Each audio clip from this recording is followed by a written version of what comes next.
plusieurs années de recherche dans le domaine de la douleur chronique.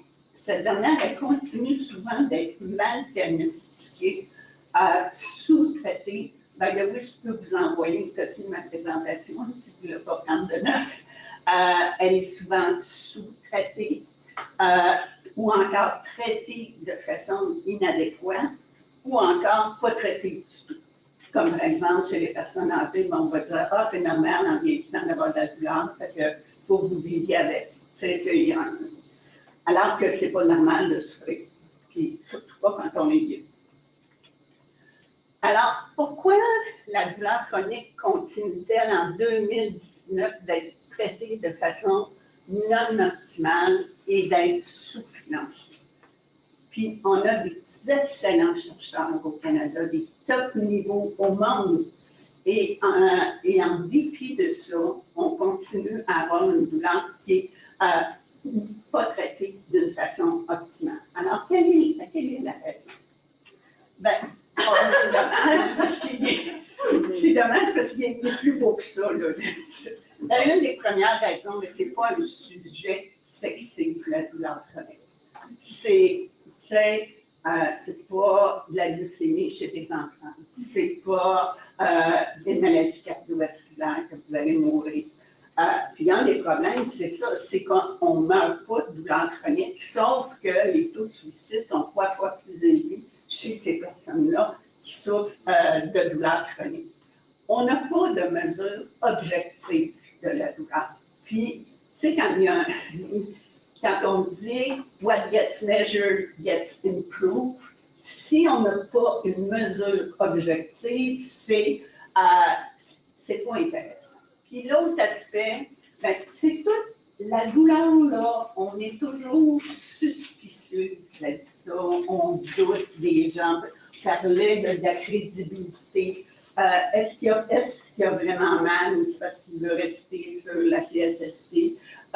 Puis, il y a énormément de stigma qui est attaché au fait d'avoir une douleur chronique. Bon, souvent, c'est dans ta tête, notamment chez les femmes. C'est un paresseux, il ne veut pas travailler. Puis, s'il prend des opioïdes, ben, c'est un drogué en plus. T'sais. Alors, il y a toute cette stigmatisation des personnes qui souffrent de douleurs chroniques, puis ça c'est pas une maladie sexy à traiter. Puis, tu sais, dans les médecins chroniques qui voient des patients qui souffrent de douleurs chroniques, c'est pas la clientèle la plus excitante, dépendamment de vos intérêts. Là, Puis, d'autres raisons pour lesquelles la douleur n'est pas traitée de façon optimale, c'est qu'il y a des lacunes extrêmement importantes dans la formation des médecins et des professionnels de la santé.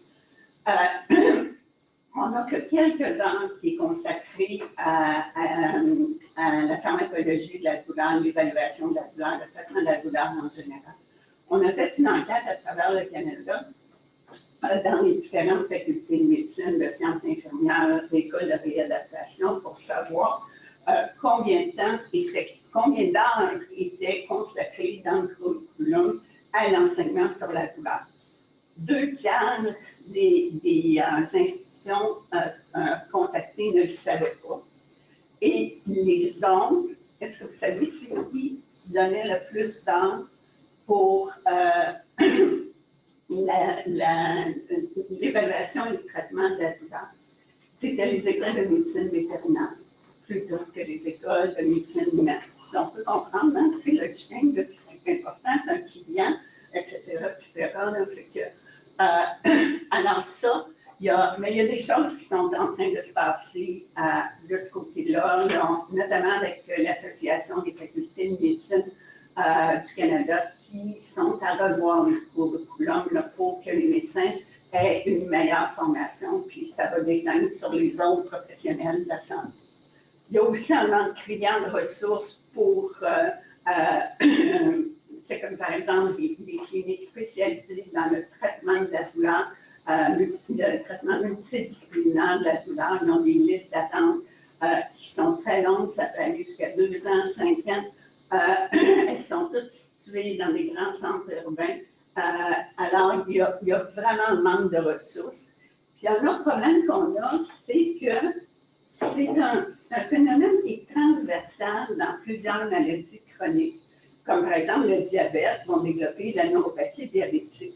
Mais la priorité qui doit être donnée quand tu vas aller voir le médecin, ça va être d'abord et avant tout au désordre, au trouble médical, puis après, la douleur va être, c'est comme ça vient en seconde, puis qu'elle n'est pas priorisée.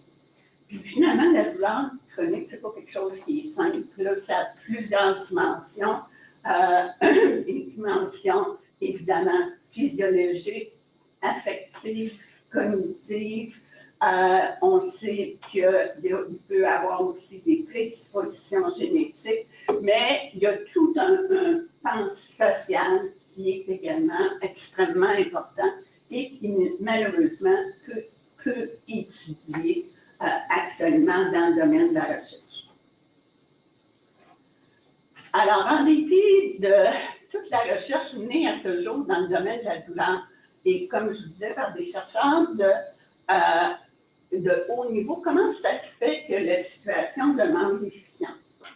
Ben, on parle beaucoup de soins axés sur le patient. Puis c'est en fait là, en 2001 que l'Institute of Medicine a dit que c'était une composante essentielle pour des soins de très grande qualité.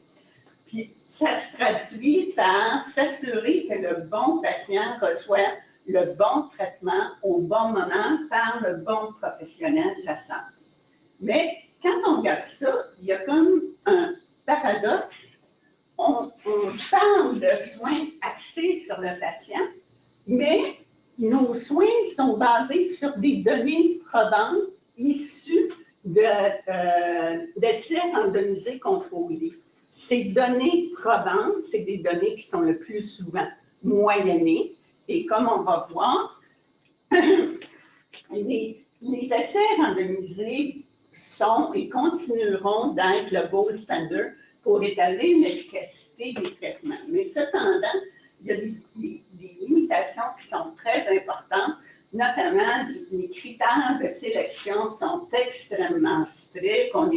Les patients plus âgés ne sont pas inclus, les patients qui ont des comorbidités ne sont pas inclus. Les évaluations se font dans des conditions extrêmement contrôlées. Puis c'est limité dans le temps, de sorte que quand on prend un traitement qui... c'est que l'échantillon sur lequel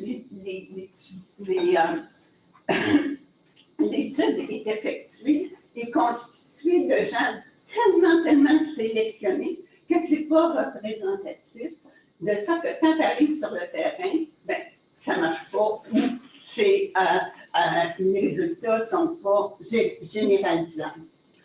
Alors, si on veut améliorer le traitement de la douleur chronique, peut-être qu'il faut aller chercher des réponses ailleurs et autrement, puis que les essais randomisés contrôlés, c'est peut-être pas juste la seule façon de regarder. Puis moi, après toutes ces années de recherche que je fais, j'en suis rendue au point que, tu sais, j'ai l'impression qu'on a atteint une espèce de cul-de-sac, là.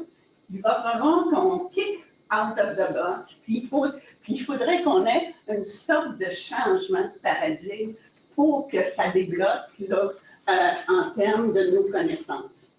Alors, une des avenues, c'est d'effectuer davantage de recherche en contexte réel dans les milieux cliniques et, par exemple, en utilisant des registres de patients. En 2008, on a mis en place un registre de patients qui souffrent de douleurs chroniques qui était traité dans une clinique multidisciplinaire de la douleur. Et on a mesuré, on a utilisé des descriptifs communs, des critères d'évaluation des outcomes, puis des instruments de mesure uniformes, valides, standardisés. Et ça a été implanté dans 5 cliniques de douleur de traitement multidisciplinaire de la douleur à travers le Québec. Et ça, le registre avait à la fois des buts cliniques administratifs et également des visées de recherche. Puis on voulait aussi jeter les bases d'une infrastructure de recherche qui va nous permettre de faire des grandes études observationnelles, évaluatives et cliniques auprès de grands échantillons de patients. La façon qu'on procédait, c'est tout nouveau patient qui était admis à la clinique de la douleur, il complétait les questionnaires, on avait des mesures de suivi à 6 mois et chez un groupe de patients, on a fait des mesures à 12 et 24 mois. Alors, c'est un registre de données biopsychosociales recueillies en contexte réel, de façon prospective. On a plus que 9300 patients dans notre registre. 91% d'entre eux ont accepté que leurs données soient utilisées à des fins de recherche. Et je vais vous donner 2 exemples de recherches effectuées avec les données du registre Québec-Douleur.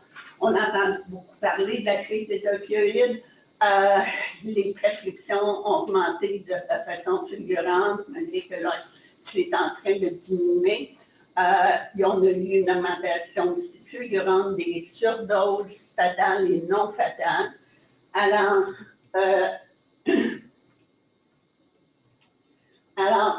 Puis, en termes d'efficacité des opioïdes pour le traitement de la douleur chronique, c'est bien documenté qu'une administration à court terme, moins que 3 mois, est efficace en termes de soulagement puis en termes d'amélioration du fonctionnement. Par contre, il y a très peu d'études sur l'efficacité d'une administration à plus long terme. Et puis, on n'a presque pas de données effectuées dans un contexte réel de soins. Alors, on a effectué une étude, justement, à partir des données du registre Québec-Douleur, chez des patients qui étaient nouvellement mis sur des opioïdes ou qui ne l'étaient pas. Alors, on a subdivisé en 3 groupes, les non-utilisateurs, les utilisateurs non continus, ils ont cessé en cours de suivi, et puis ceux qui ont continué à prendre les opioïdes jusqu'à 12 mois. Et 63,1% des patients ont cessé leurs opioïdes parce qu'il y avait soit des effets secondaires ou un soulagement insuffisant. Donc, ce n'est pas une panacée les opioïdes, là. Puis, ensuite, on a regardé chez les personnes qui ont été les mesures d'intensité de douleur, puis les mesures d'interférence de la douleur. Et on voit ici que les utilisateurs à long terme avaient un petit peu plus des scores un peu plus élevés que les non-utilisateurs ou les utilisateurs intermittents. Et les différences étaient statistiquement significatives. Puis c'est la même chose pour l'interférence de la douleur. Par contre, les différences sont statistiquement significatives, mais d'un point de vue clinique, ce n'est pas considéré comme étant cliniquement significatif. Et on a le même pattern de résultats pour les mesures de qualité de vie. Alors, si on prend ces résultats, puis on applique nos méthodes standards d'interprétation, on va dire que l'administration à long terme des opioïdes, c'est pas efficace. Mais par contre, ce qu'on a fait, c'est qu'on a regardé à ceux qui bénéficient des opioïdes pendant un sous-groupe de patients chez qui on avait des améliorations cliniquement significatives. Alors, on se rend compte qu'il y a à peu près un patient sur 4, un patient sur 5 qui bénéficie de façon cliniquement significative d'une administration à long terme d'opioïdes. Donc, c'est loin d'être, c'est pas bien, là, c'est une personne sur 5. Si on veut faire des soins axés sur le patient, bien, il y en a peut-être une personne sur 5 qui va bénéficier de ce type de traitement. Puis là, actuellement, on est en train de finaliser les résultats pour identifier les caractéristiques des patients qui sont les plus susceptibles et les moins susceptibles de bénéficier de ce type de traitement, de sorte que là, on s'en va plus vers une médecine de précision, une médecine personnalisée. Un autre problème que je vous mentionnais tout à l'heure, c'est que les conclusions des essais randomisés contrôlés sont basées sur des données moyennées sur des groupes ou à des points dans le temps. Mais quand un médecin, là, puis un patient ont à choisir un traitement, une moyenne, là, c'est pas très utile, là. Puis un patient moyen, là, il n'y en a pas de patient moyen qui se présente dans le bureau du médecin. Ça n'existe pas, là. Hein? Alors, c'est sûr que quand on fait des études dans un contexte réel, ça va nous donner des informations précieuses, des données probantes qui vont venir compléter celles des IRSC.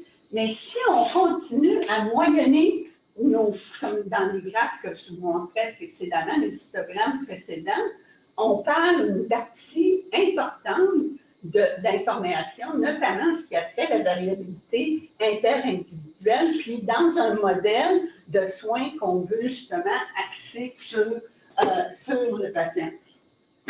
C'est comme s'il y avait un manque de synchronisation.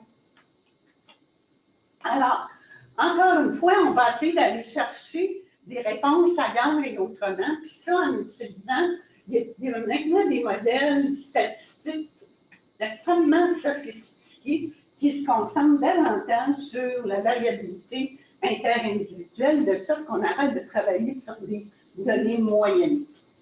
Alors, avec une autre de mes étudiantes postdoctorales, on a évalué l'évolution clinique des patients en essayant de prédire quel serait l'outcome des patients qui sont traités, qui se présentent pour la première fois dans une clinique de traitement multidisciplinaire et quel va être leur outcome.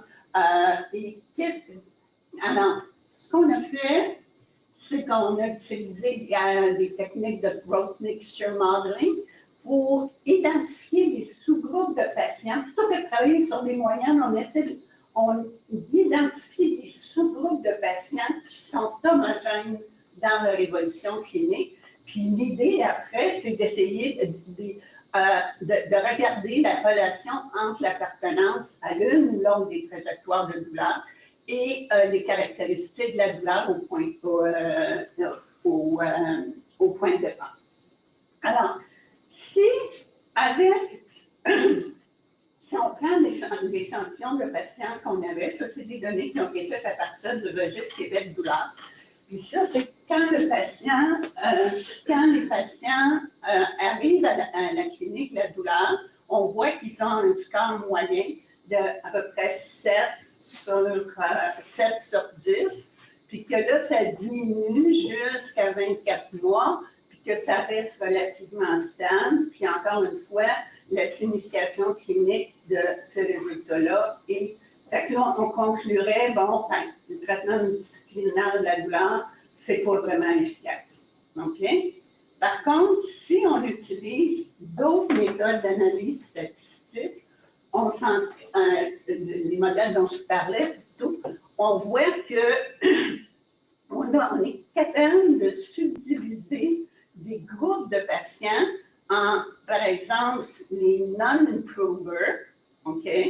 Après ça, tu as un autre groupe de patients qui s'améliorent rapidement, puis un autre qui s'améliore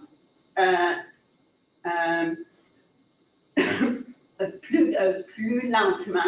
Et puis, on voit ça pour l'intensité de la douleur, puis pour l'interférence de la douleur.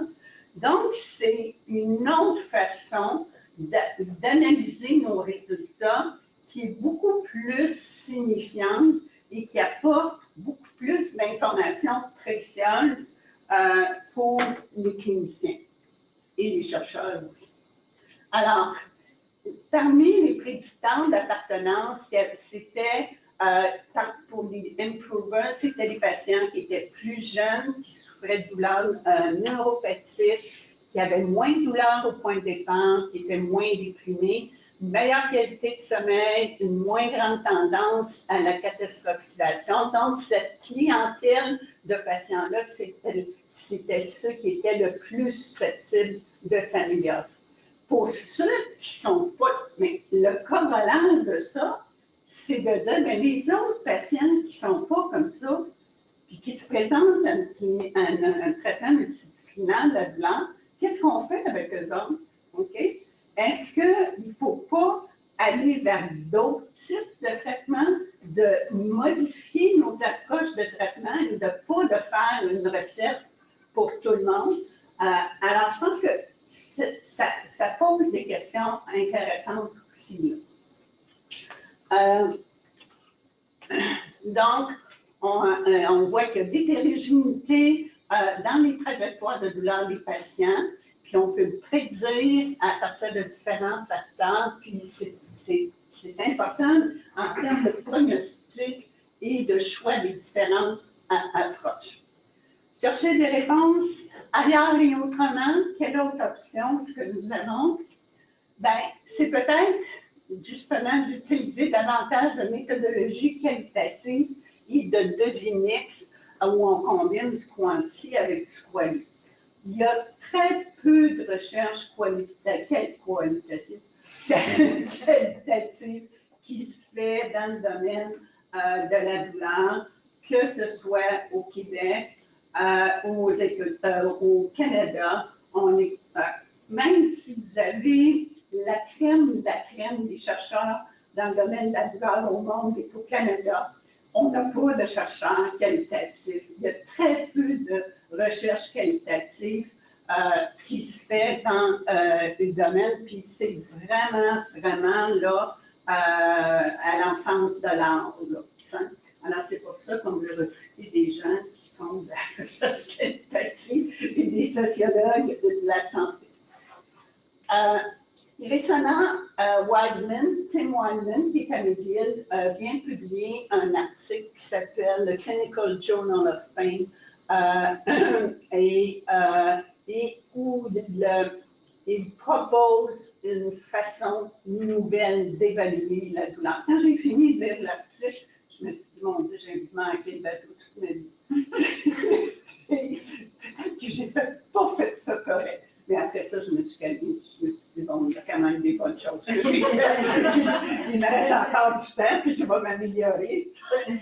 Mais en fait, on disait tout à l'heure que la douleur, c'est un phénomène qui est très complexe, qui est multidimensionnel, avec des dimensions sensorielles, affectives, cognitives, mais on évalue souvent la douleur d'une façon unimodale, c'est-à-dire qu'on prend une cote d'intensité de la douleur, une cote d'interférence de la douleur, puis on évacue tout ce qui est éminemment subjectif dans l'expérience de la douleur et qui peut nous apporter des informations précieuses qui viennent compléter les données quantitatives.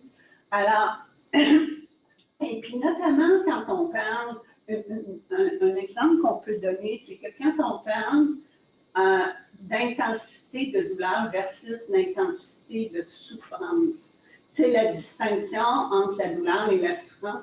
C'est des choses qui sont presque pas mesurées dans la façon qu'on fait notre recherche actuellement. Donc, je pense que là aussi, il va falloir qu'on fasse un changement de paradigme pour, non pas dire qu'on arrête de mesurer de façon quantitative, mais qu'on fait une évaluation multimodale où on fait appel à la fois du quantitatif et du qualitatif. Alors, si on effectue des études qui sont faites dans un contexte de vie réelle, comme avec des registres de patients, si on utilise des modèles d'analyse plus sophistiqués Ici, on utilise aussi des méthodologies qualitatives. On va être capable d'arriver à avoir des données probantes qui vont venir compléter les dizaines, des essais randomisés, contrôlés, mais surtout, elles vont nous apporter des informations précieuses pour vraiment effectuer ce qu'on appelle des soins axés sur le patient et qui sont susceptibles d'améliorer sa condition de façon tangible.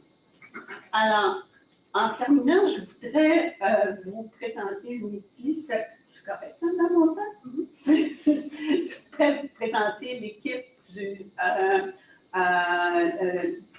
l'équipe du registre Québec-Doulance. C'est entièrement féminine, sauf un qui était mon co-investigateur. C'est des filles qui ont travaillé très, très fort, une très belle équipe. Je tiens aussi à remercier mes étudiants, mes stagiaires, postdoctoraux, mes collaborateurs dans les différents projets et enfin, mes travaux sont subventionnés par les Instituts de recherche en santé du Canada, le réseau québécois de recherche sur la douleur, qui est lui-même subventionné par le FRQS et mes autres fournisseurs de fonds. Je vous remercie de votre attention. Je vais me faire un grand plaisir de répondre à vos questions.